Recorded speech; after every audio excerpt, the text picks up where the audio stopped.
Now, the Three Martini Lunch with Greg Corombos and Jim Geraghty.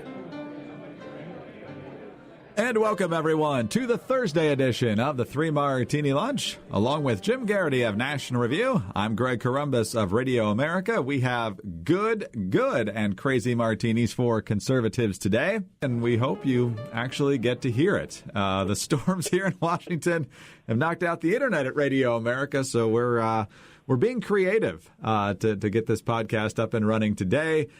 Jim, I'm barely joking here. I'm actually kind of serious, even more than I realized when I started this sentence, that we better get our electrical grid and internet in place, because if anyone could see how much different our jobs were here today, if somebody nefarious were to attack our infrastructure like that, it could be a big problem. So, I mean, just so people, I know people can't see it. It's a podcast, but it's worth noting.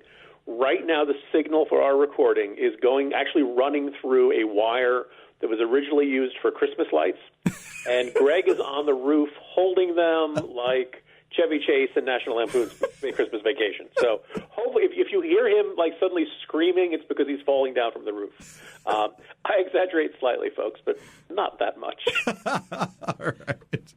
It's been quite a week here in Washington. All right, but let's start with our good martini. And while this news could be better, things at least seem to be headed in the right direction. This is NBC News. North Carolina pastor Andrew Brunson was released from prison in Turkey Wednesday after being incarcerated for nearly 2 years there on terrorism charges. Brunson is now under house arrest while the charges remain the same. He faces up to 35 years in prison, his lawyer tells NBC News. Brunson is 50 years old. He's an evangelical pastor from Black Mountain, North Carolina, and has spent the last 23 years living in Turkey, where he and his wife raised their daughter and 2 sons. He was running the Resurrection Church in the western city of Izmir when he was detained in October 2016 over accusations he helped individuals the Turkish government says were behind a failed coup.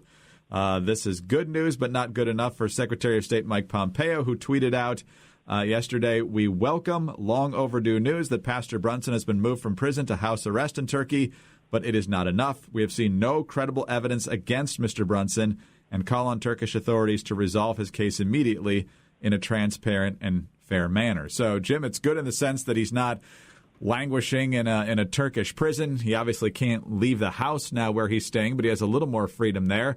And this change in location gives us the chance to highlight his story again. So his condition has improved a bit, and good on Mike Pompeo and the Trump administration for staying on top of it. Yeah, it was kind of in the middle of the week where all of a sudden Trump tweeted about this pastor and sounded in his usual extraordinarily bellicose, hostile tone towards the Turkish government. I think it's safe to say the Turkish government had it coming for this decision, but there was kind of this, where did this come from? Why, Trump is not a guy, this administration has not always put human rights and political prisoners and prisoners of conscience front and center. Something clearly had put this on the president's radar, and he decided to tweet quite angrily about it, or perhaps someone on the staff decided to do so on his part.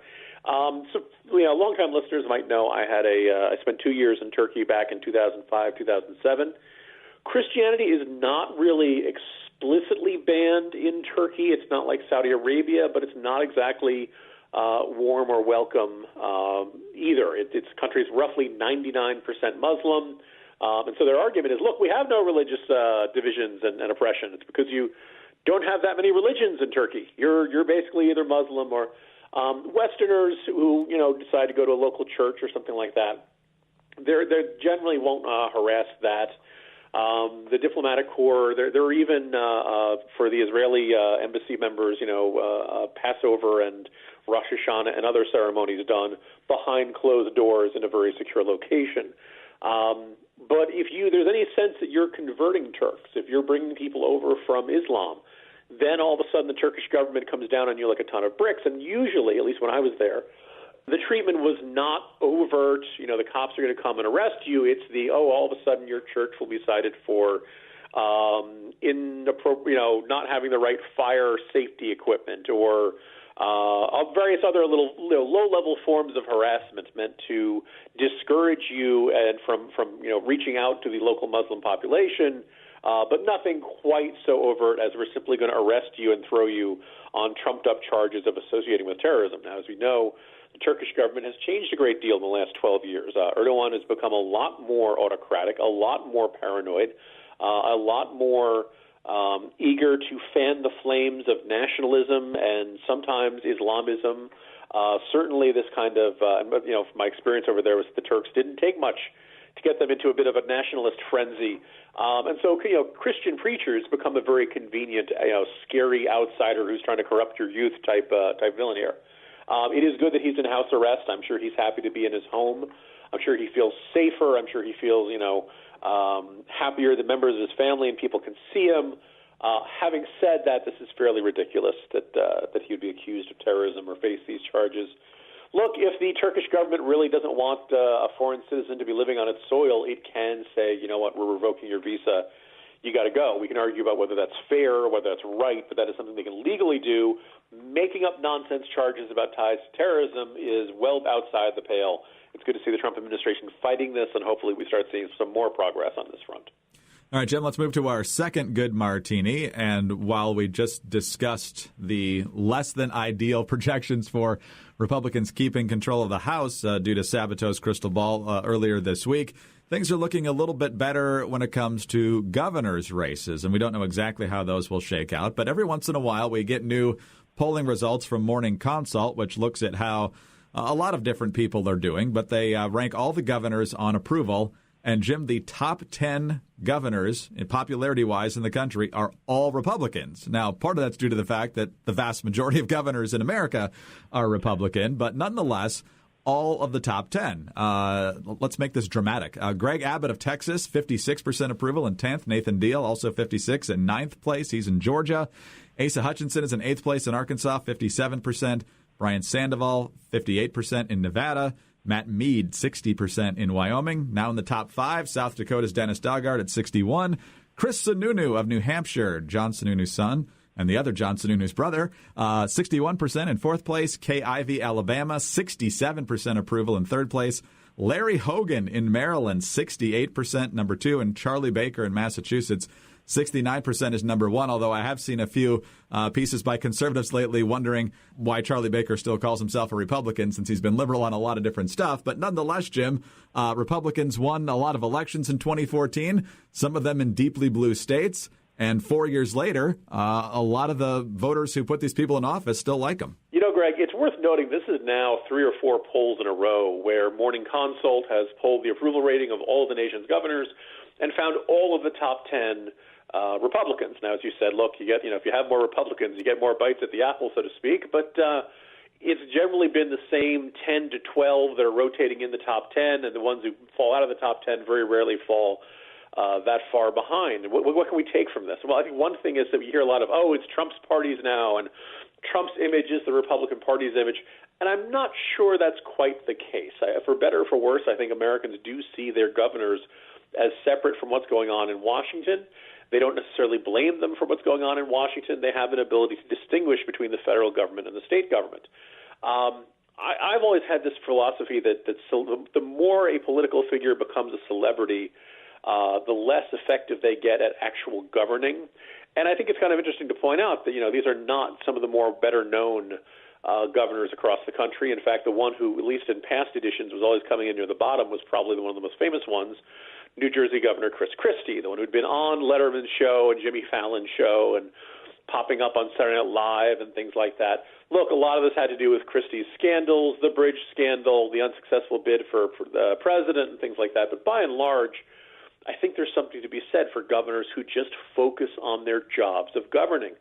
The argument that some of these are not necessarily the most conservative governors in America is a fair one. I think in a profile piece of Larry Hogan, I said, look, think of him as a hockey goalie. Right? He blocks bad ideas from being turned into law. Much more effective with his veto pen than with his ability to actually get his heavily Democratic state legislature to enact his ideas. But you know what? For Maryland voters, they're pretty happy with that. You end up with a 68% approval rating. Also kind of worth noting, these are people may not have expected, besides the two big ones, Maryland and Massachusetts, for Republican governors in places like Nevada to be very popular, in places like New Hampshire to be very popular. I think there's something to be said here that there is a certain I would say much more close to traditional conservative than Trumpian populism approach. I think you could put Greg Abbott in that category, that most Americans really like having in their governorship. So I think there's some, obviously not all these folks are up for re-election in 2018, but I think there's a argument to be made that there is a room for non-Trumpian Republican conservative politics in this country that's generally pretty popular, particularly obviously in states that are, lean more to the red direction. But there's a good point to make that even in traditionally blue states, you can see a moderate conservative, a center-right candidate like Hogan stepping in and providing a very effective check on the excesses of the Democratic governance. Yeah, I mean, if you're a Democrat running against one of these folks who, especially those who are north of 60% approval, you got to be pretty jealous of those numbers. And in Maryland, the Democratic nominee is literally jealous because the Democratic nominee is Ben Jealous, the former NAACP chairman. Pretty good news for Republican governors looking for another term.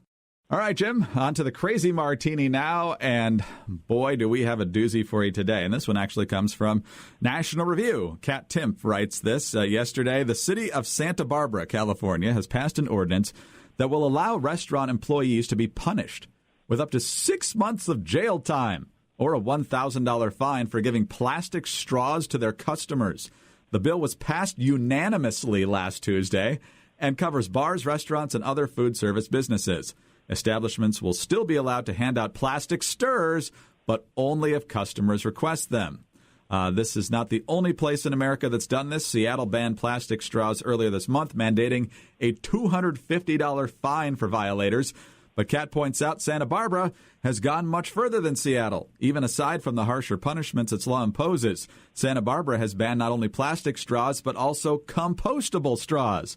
She says, and each individual straw counts as a separate infraction, meaning that if someone got busted handing out straws to a table of 4 people, he or she could end up facing years behind bars. And, Jim, something I didn't know and learned in Kat's reporting and in other stories based on this is that of all the trash that's in our waterways around the world, and especially in the oceans, the vast majority of it comes from Southeast Asia, and the vast, vast majority comes from Asia and Africa. We contribute 1% of that. And so this draconian approach is just ridiculous on its face. It is, Greg. I got to tell you, look, first of all, I don't think this is likely to hold up in court. I think that most people would find the idea of anyone actually being put to jail for providing a plastic straw to a customer without being asked is a ludicrously excessive, the sort of thing you expect in authoritarian regimes or something like that. But I'm kind of struck. Look, I think to a certain extent these sorts of stories help illuminate the excessiveness of the left, the extremes of the environmental movement. How they have, I think Noah Rothman over at Commentary had a very good point where we kind of laid out how quickly we went from, hey, maybe plastic straws are potentially wasteful and we should try to use less of them. I think if somebody had said, if a restaurant had a policy of we're only going to provide you with a straw if you ask for one, most customers would have no real problem with that. All you do is you ask the waiter for a straw and everything's fine. It's the idea of punishment for that. We went straight from, hey, maybe we should do this to, we will put you in jail if you do this. But I don't know, Greg, am I crazy? Am I the one who looks at this and says, man, oh man, I've never thought about running a cartel more than I am right now. I mean, they're here in the non-blue counties, here where prohibition is not in effect, it's very easy to get plastic straws. You go to a Price Club, a Sam's Club, or something like that, get a whole bunch of them. You sneak them across the border, Greg. I don't know if you have to do it in the middle of the night or you have a false bottom of the trunk of your car or something. And then you set up, I don't know, it's like a restaurant back room, the kitchen. People are waiting online for the restaurant. Psst, hey, buddy, you need a straw? I got a straw. I got the good stuff, long ones, bendy ones, curly, colored. Why? You name it. I got it, buddy. And before you know it, Greg, we could be making millions, right? We could be running yes, we'd be worried about other cartels. There'd probably be some violence in the streets, What's that line that Charlton Heston famously quoted from Ice-T's Cop Killer? I got my shotgun sawed off. I have to go look up the lyrics. But, this is our chance to be Breaking Bad, Greg. This is our chance to live out Scarface, building a vast criminal empire upon plastic straws. What do you make of the fact that this passed unanimously? I realize it's the left coast, but nobody on this council thought that this might be just a little too much? It is kind of revealing. The Green Police, when they are going to have the garbage inspectors up in Seattle, and if they found you were putting recyclables in your garbage, I think it was going to start with a $50 fine. That's really kind of annoying, but on the other hand, they're like, look, we're going to let you off with a warning, and then if you use multiple offenders, then we'll, they were really going to be very gradual with it. I kind of like the fact that they're going, no, they're deploying RoboCop first chance they get. All right, Jim, good podcast. Let's hope somebody gets to hear it. I was going to say that, I'm proud of you for hanging on there. And when I say hanging on, I mean hanging on the roof, holding the wires together. If no one gets to hear it, this is our greatest show that was never heard. That's right.